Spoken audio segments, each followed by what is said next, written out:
Hello, and welcome to this episode of PMC Studio, the interview show for Portland Media Center's Studio Workshop. I'm Genius Black, your host for this episode. You might recognize me from Political Brew on WCSH or from the Maine's Black Future podcast with the Maine Monitor. On each episode of PMC Studio, we interview someone doing interesting things in the greater Portland community, while people who want to learn how to use our studio and its equipment get experience taping this show. Today, we are interviewing Nate Eldridge, our new executive director at Portland Media Center. How are you doing today, Nate? I'm well. I'm happy to be here. Right on. Good to have you. Thank you.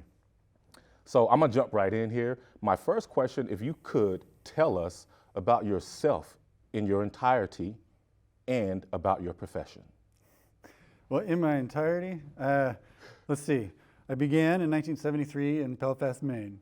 And all joking aside, I have been in media, in and out of media since the late 90s, and with a concentration in storytelling and visual storytelling and photography. As demand grew in my career from still photography to motion, I brought that in as a tool as well. All of it to facilitate clear, cool, and personal storytelling, up to and including today, when I am now the executive director of Portland Media Center. My mission and my hope is to bring my love and passion of storytelling to another generation, the generation behind the cameras today, and also this organization, and bring people into the fold of storytelling and media and creating really fun, cool stuff. Yeah, right on. And in terms of that idea you shared, I'm curious, is there any of the technical stuff that you are responsible for that you want to quickly share with our audience? Technical stuff as in Executive the position, director, yeah. In the position, well, the way I see the position is, I mean, my technical knowledge is always based on doing. I jump in, I do it, I learn it. I am an interest-based mind. I have lots of interest, and I am interested. And I find that being interested also serves to make me interesting, I guess. And so the technical, what is technical about my position now is I want to bring people into the fold and steer ship out of the harbor. Direction, yeah. And give it a direction from, there is a foundation here, there's a history here, there is something real and tangible in this building, in this room, in this community. I want to shine a light on that and bring more people in, create a bigger ship, take it further. And it makes a lot of sense to me for you to help lead this ship, but I want to ask for a second, speaking of community, how did you come up in the entertainment and arts industry in Portland and the greater Portland region? I moved back to Maine in 2002 from Chicago, where I was working for a high-end corporate advertising photographer, and he also he was very passion-driven, and he also worked with a lot of rock and rollers and famous musicians. And I saw an opportunity to take what I knew and bring it to my home state. And I found the community of Portland to be the most hospitable to that. And I wanted to grow it and plant seeds and kind of spread. I think creativity is contagious. And if you bring that engagement of creativity to an area and spread it with the passion that I think you need to be a creative individual, other people get on board. And that's what creates. You've got it's contagious, and that creates the community, and the community creates a movement. Absolutely, I recognize the ripple that you're kind of explicating or describing to us. Have you yourself experienced success with those creative ripples and creating those types of projects in the greater Portland region? Yeah, success is one of those terms I've always felt.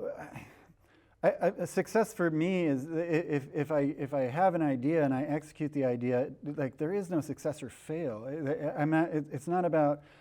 I don't measure my success in money or awareness, or it's more about how many, like, the ideas that I'm doing. Like, for instance, I can point to one idea that I've been doing for about 15 years now. It's called This Is Maine.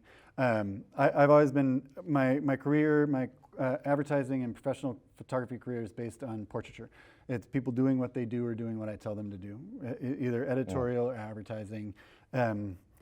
I wanted to do something completely different than that and put myself out specifically through social media with no people in it. And it was a project that I started calling This Is Maine. And I took an image every day just entirely with my phone.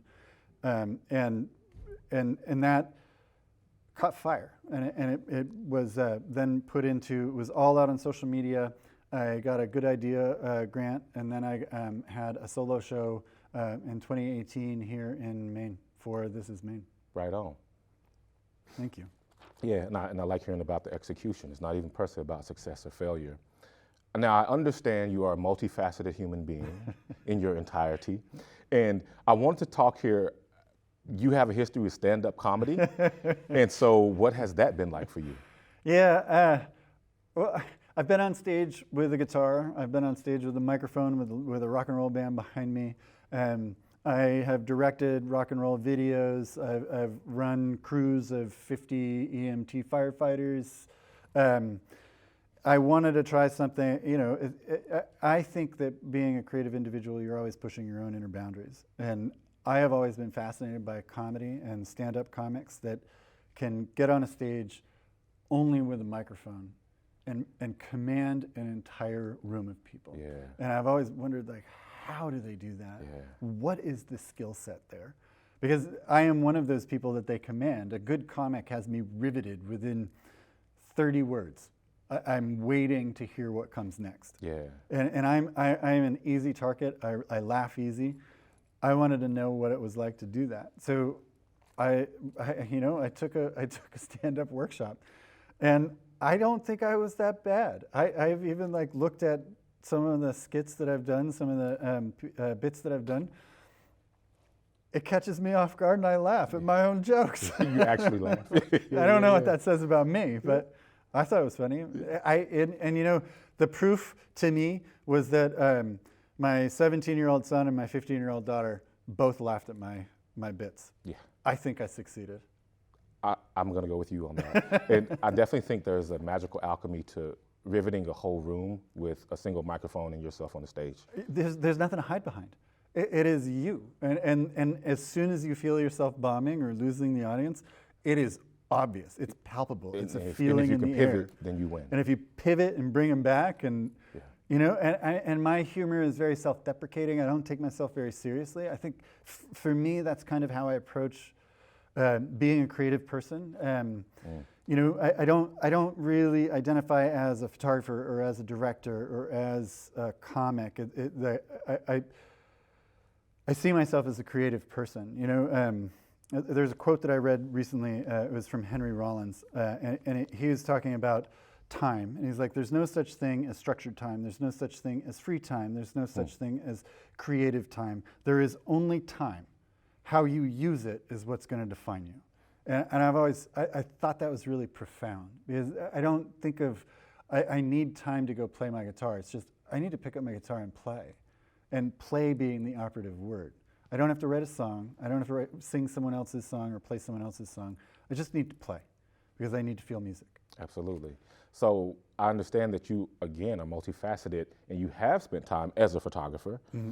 So talk to me a little bit about what is the appeal of photography for you? I love the idea of stopping an image. I mean, it's back to this notion of time, and it's controlling. Where motion is 24 frames a second.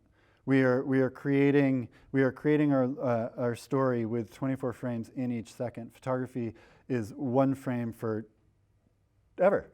That's it. So all of the elements in the story you're trying to tell, you have to put together. And whether you're using, a light-sensitive medium on celluloid, or if you're using digital capture, it's still the same principles. And you have to incorporate color or black and white zone technology and lights and shape. And what are you including in the image in back of you? Is it of a subject? What is the subject? Is the story part of you? Is it part of the subject? Are you illustrating something? All of these questions come into play, and then in the end, it's one image. And all the choices you made are in that one frame.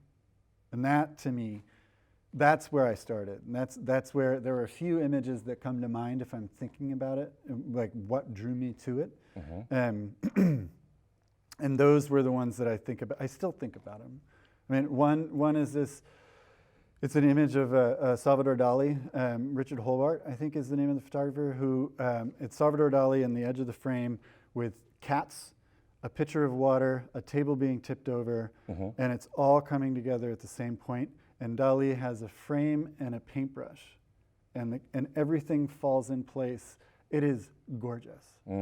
And then the story behind how they made it. The photographer's shooting 4x5 film, and after every frame, he has to go down and develop and process and print a contact sheet. This is happening while everyone else is cleaning up the water and collecting the cats and putting the flowers back in the vase. They ended up shooting like 7 frames in a day, but they got it. Yeah. I love how you explain photo and video as stopping time. Yeah, yeah. Capturing time. Yeah. All right.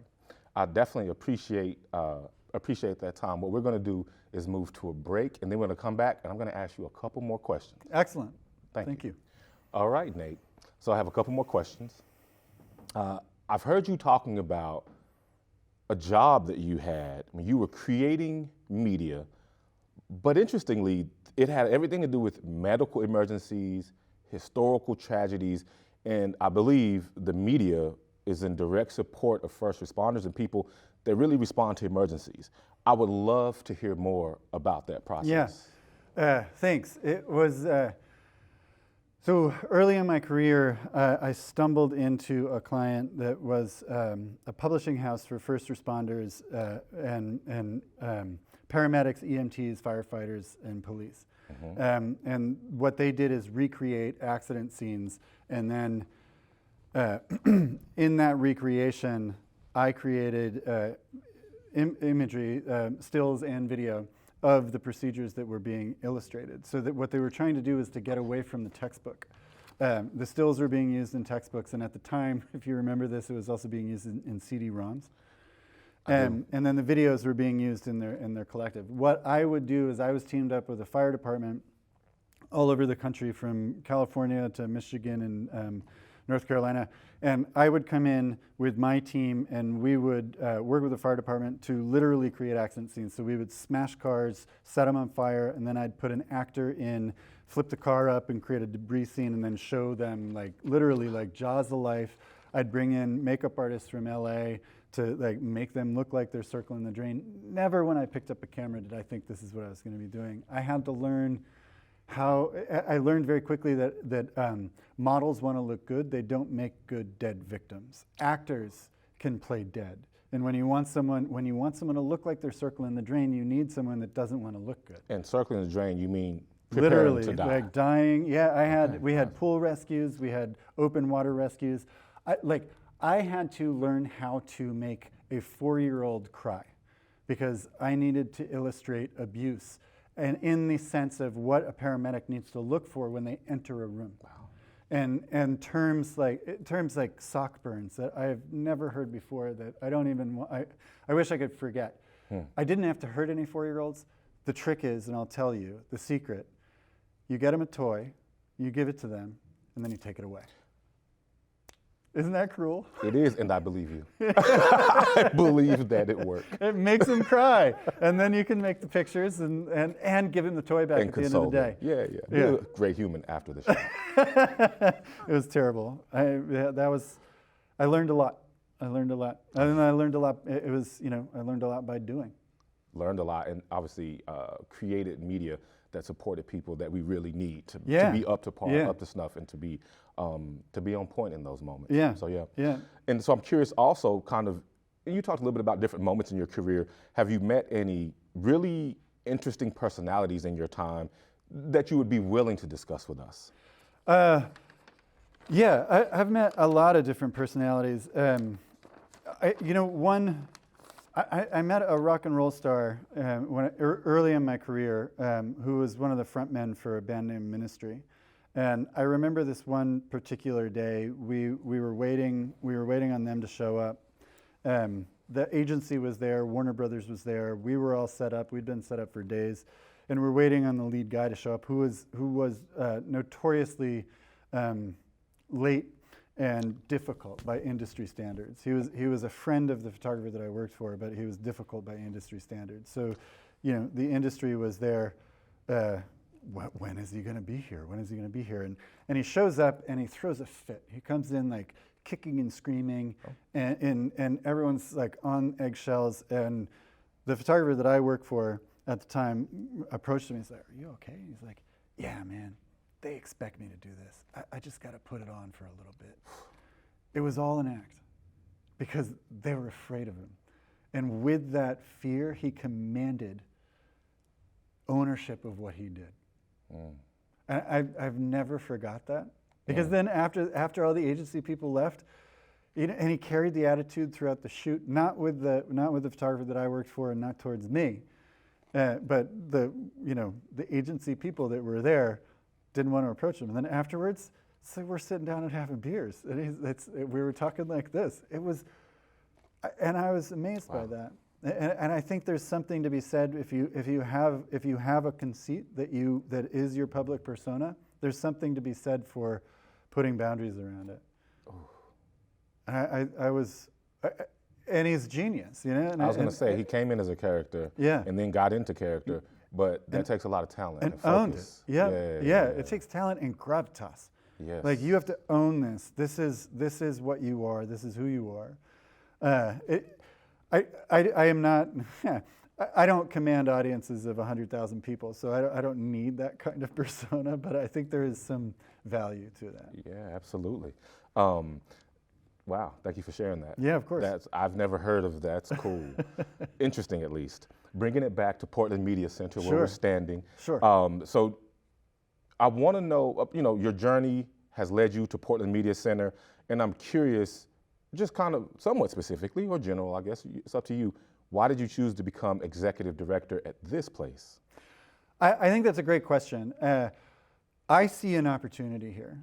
I see a diamond in the rough. I see something that has been built over the past 4 decades, and needs to progress into the next 4 decades. And I think I owe a huge debt of gratitude to the previous executive director. I think it takes a huge individual to walk away from something they built. And that is like setting your ego aside and walking on and separating from what you've put 30 years into. Oftentimes, like, nonprofits are not successful in that way. They go down with the ship. And I think that's a really beautiful gesture that the previous administration gave us. This opportunity, let someone else lead, it needs to go somewhere else. And I see that this has potential everywhere. And the fact that there are 3 high school students here learning this craft that you and I use as tools to do the jobs we do. Yes. This is what it's about. It's about getting youth in. It's about getting new people in, sparking minds, creating that hunger to create something. And if you don't know how to solve a problem, how am I going to figure it out? That's the difference between, from my perspective, that's the difference between with having a creative mind. Is the creative mind doesn't think, oh, that's a problem, I can't solve it. How am I going to solve it? Yeah. And I haven't figured out how I'm going to bring Portland Media Center to the next generation. But I'm starting here today by showing them how we do our stuff. Absolutely. And you're applying yourself with action. Yeah. I know that, for instance, in the past you worked at News Center Maine. I did, yeah. In Portland, executive producing on the show 207. 207. Mm-hmm. So I'm curious, I know other people are curious, what was your experience like there, and how does it compare to the rhythm of movement here? My experience, that was an incredible experience. I'd never had, I kind of backed into TV there. I'd never worked in television before. I had produced the jobs that I'd produced, which is what had attracted me to them, was my production experience, but I'd never run a television show before. So I kind of was like thrown in, here are the keys to the car, please don't wreck it. And in the first 3 months, I changed the logo, changed the open, changed the song titles, brought in Portland musicians to record a song specific for 207, made the show very Portland specific, I moved it from live to tape at 7 p.m., which is really inconvenient for the anchors, put it into the morning time so that they could have the day to go produce their job. We produced every day's show at 10 a.m. live to tape. And then if we had a guest show up at 7, we'd put them on. That really shaped how I saw storytelling and changed how I saw storytelling, and it was exhilarating. It was super fun. The difference with CSH and 207, it's nonprofit versus corporate. Corporate has a lot of money behind them. They can make things happen overnight, Right. Where nonprofit, this place is, I would like to bring that energy, and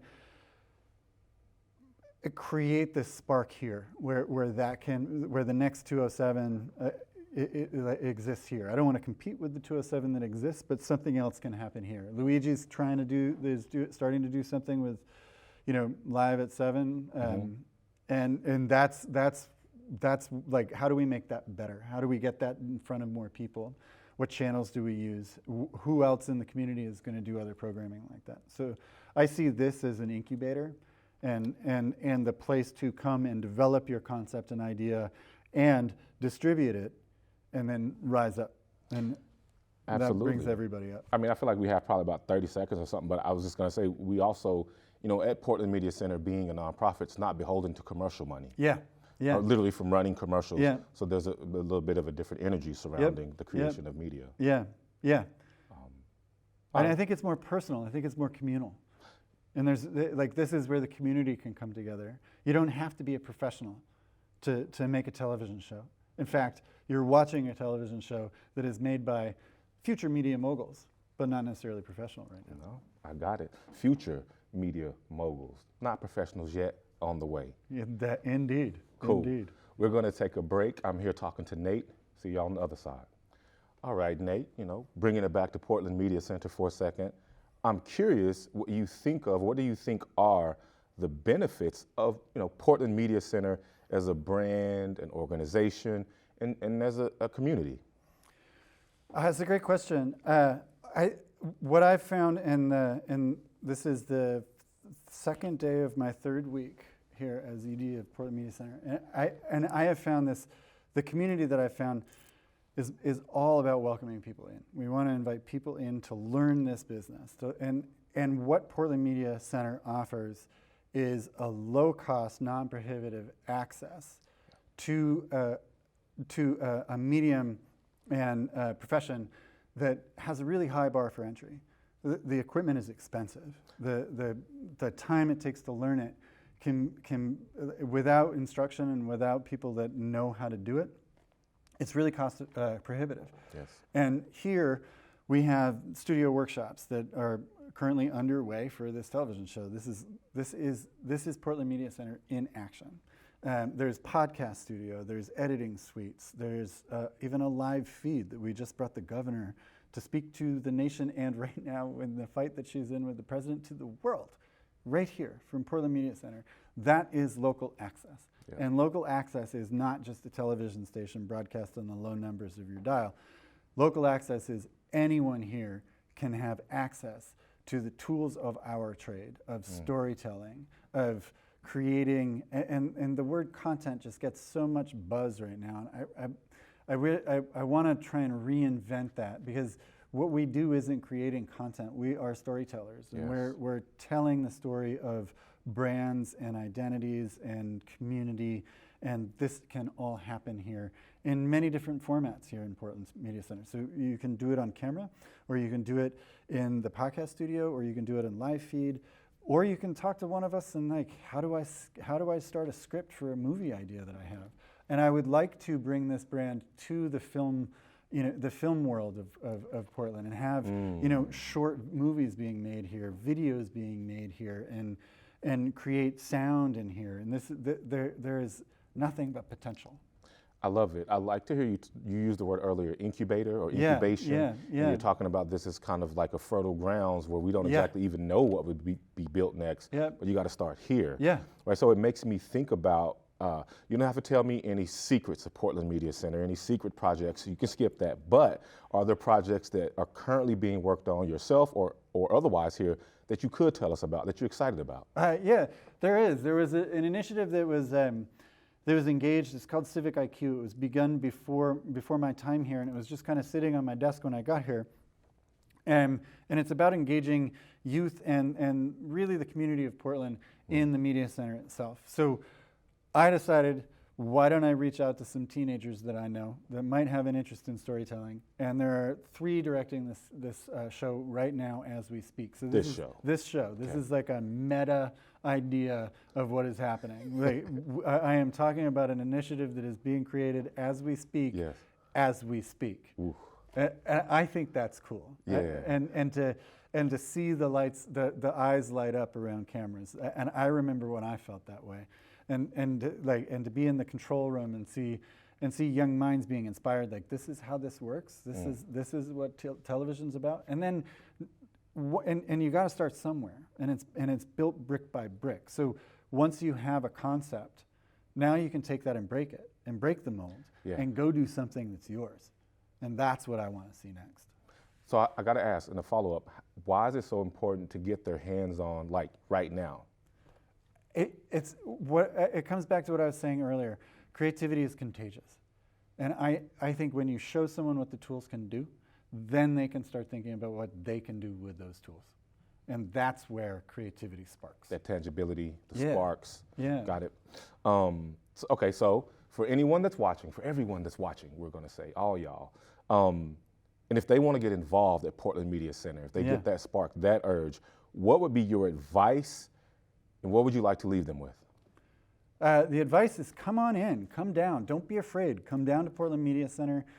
Write to me at nate@portlandmedia.org.